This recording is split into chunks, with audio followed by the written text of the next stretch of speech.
नमस्कार दोस्तों, राधे राधे। घर की दशा सुधारने के लिए, घर की सर्वथा उन्नति के लिए घर में स्त्रियां दशा माता का पूजन करते हैं।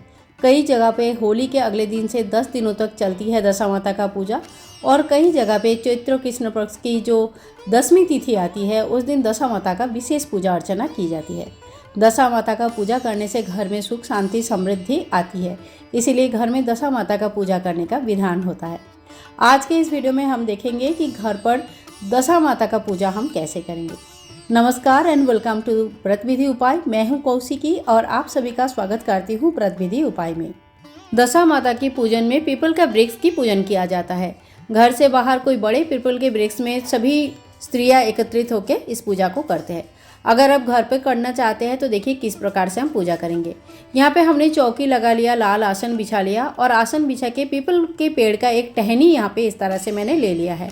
अगर आपके पास फ़ोटो है तो आप फ़ोटो का भी पूजन कर सकते हैं, और इन दोनों में से कुछ भी नहीं है तो पीपल का कोई एक पत्ता लेके आके उसके ऊपर दशा माता का आकृति बनाकर भी पूजन कर सकते हैं। इसके बाद देखिए चावल का आसन देते हुए भगवान गणेश जी को हम विराजमान करेंगे। घर पे या घर के बाहर जैसे भी हम पूजन करेंगे, पूजा का सीक्वेंस कुछ इसी तरह का ही रहेगा।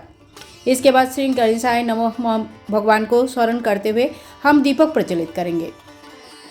इसके बाद एक लोटा जल लेंगे और जल का छींटा देते हुए भगवान को स्नान कराएंगे। ओम गं गणेशाय नमः, ओम गं गणेशाय नमः, ओम गं गणेशाय नमो नमः 3 बार करके सभी देवी देवताओं को आपको स्नान करानी है।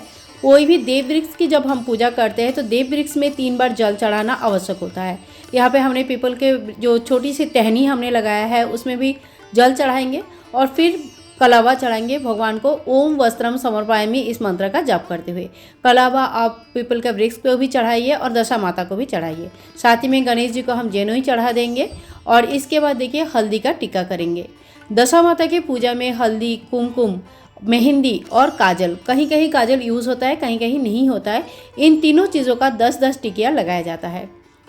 कोई कोई होली के बाद पहले दिन से ही 10 दिन के लिए दशा माता का पूजन करते हैं और डेली एक एक टीका लगाते हैं और डेली एक एक कहानी सुनते हैं। लेकिन अगर आप एक ही दिन पूजा कर रहे हो जो कि 10वीं के दिन होता है तो फिर उस दिन आप 10 टिकाएँ लगाइए और 10 कहानियाँ एक साथ सुन सकते हैं, या नल दमयंती की कहानी इस दिन सुन सकते हैं। इसके बाद गणेश जी को हम दुर्वा घास और फूल अर्पण करेंगे। दशा माता को फूल अर्पण करेंगे, धूप और दीप दिखाएंगे और पंचोपचार पूजा कर लेंगे। इस पूजा में गेहूं का विशेष महत्व है। गेहूं से 10 ढेरिया लगाया जाता है जिसे दशा माता का स्वरूप मानकर पूजन की जाती है। यहाँ पे मैंने छोटे छोटे 10 ढेरिया लगा दिया है। जल का छींटा और भगवान को पुष्प अर्पण कीजिए और इस तरह से गेहूं का भी हम पूजन कर लेंगे।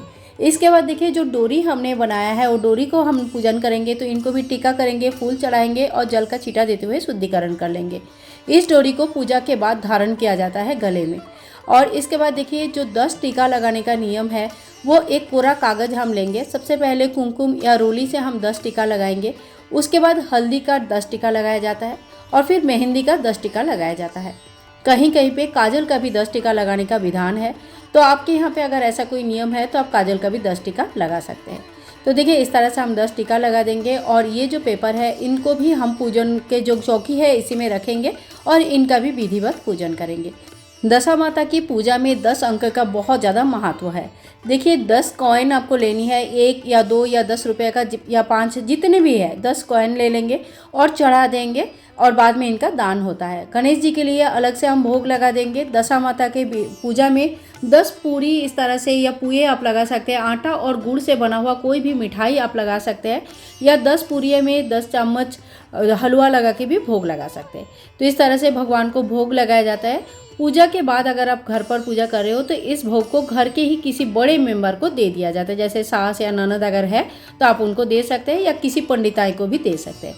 पूजा के बाद जो पुराना डोरा है इसे जो पीपल का वृक्ष का नीचे जो मिट्टी में दबा दिया जाता है और उसके बाद नया डोरा धारण किया जाता है। अगर आप घर पर पूजा कर रहे हैं तो पहले आप डोरा को विसर्जन कर दीजिए, यानी कि पीपल वृक्ष के नीचे दबा दीजिए और फिर जो नया डोरा है वो गले में धारण करें। ये डोरा को आप चाहे तो 1 साल के लिए धारण कर सकते हैं, या 1 दिन या 10 दिन के लिए धारण कर सकते हैं। आप हाथ में 10 गेहूं के दाना लेंगे और दशा माता की कहानियाँ सुनेंगे। जो 10 दिन तक पूजा करते हैं वो हर रोज़ एक एक कहानी सुनते हैं। जो 1 दिन पूजा करते हैं वो एक ही दिन में 10 कहानियाँ सुनते हैं, या तो फिर नल दमयंती की कहानी सुनते हैं। दशा माता का कहानी सुनने के बाद पूजन हमारा संपूर्ण होता है। तो कहानी सुनने के बाद जो गेहूं के दाना है वो माता रानी के चरणों में हम छोड़ देते हैं। घर के सुख शांति समृद्धि संपत्ति के हम आशा करेंगे और माता रानी को हाथ जोड़ करके अपनी प्रार्थना करेंगे कि भगवान आपके आशीर्वाद हमेशा हमारे ऊपर रहे। और साथ ही में क्षमा याचना करेंगे कि पूजा में जो भी कमी रह गया, जो भी भूल चूक हो गया, इसीलिए माता रानी हमें क्षमा जरूर कर दे। इसके बाद हम बहुत ही प्रेम पूर्वक आरती कर लेंगे। तो सबसे पहले हम गणेश जी को आरती दिखाएंगे, उसके बाद दशा माता और साथ ही में जो पीपल के वृक्ष की टहनी आपने लगाया है तो उनको आरती दिखा दीजिए। घर के पूरे घर में आरती घुमाइए, बच्चों को भी दीजिए, बहुत ही अच्छा माना जाता है। आरती होने के बाद हम दीपक को फिर से अपनी चौकी में स्थापित कर देंगे और हाथ में थोड़ी सी जल लेके चारों तरफ इस तरह से 3 बार घुमा के आचमन कर लेंगे। आरती को शांत होने के बाद माता से क्षमा याचना करेंगे। और देखिए इस समय माता को बहुत लोग गहने भी चढ़ाते हैं, आटे का बना हुआ। अगर आप गहने बनाए हैं तो आप गहने चढ़ा सकते हैं। अगर आपने सुहाग की सामग्री लगाया है तो वो भी चढ़ा सकते हैं। सामग्री चढ़ाना कितना भी आप एक्स्ट्रा कर सकते हैं, ये संपूर्ण आपका भक्ति श्रद्धा के ऊपर डिपेंड करता है। इसके बाद हाथ में कच्चा सूत लेके पीपल का वृक्ष की परिक्रमा किया जाता है। 10 बार परिक्रमा करना आवश्यक होता है। आप घर पर या बाहर जहाँ पे भी परिक्रमा कर रहे हैं, परिक्रमा जरूर कीजिएगा। और अगर घर पे आपको बिल्कुल भी जगह नहीं है पीपल का वृक्ष के परिक्रमा करने के लिए, तो फिर अपने जहाँ पे बैठ के पूजन किया है वहीं पे क्लॉकवाइज 10 बार परिक्रमा कर सकते हैं।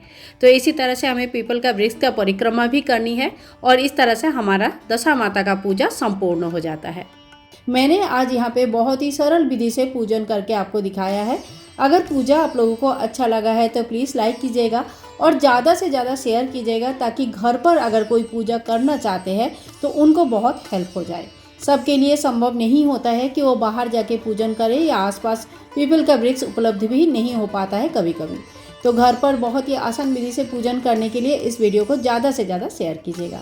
मिलूंगी एक और नया वीडियो के साथ, तब तक के लिए हरे कृष्णा, राधे राधे। दशा माता का कृपा आप सभी के ऊपर, हम सभी के ऊपर हमेशा रहे। राधे राधे।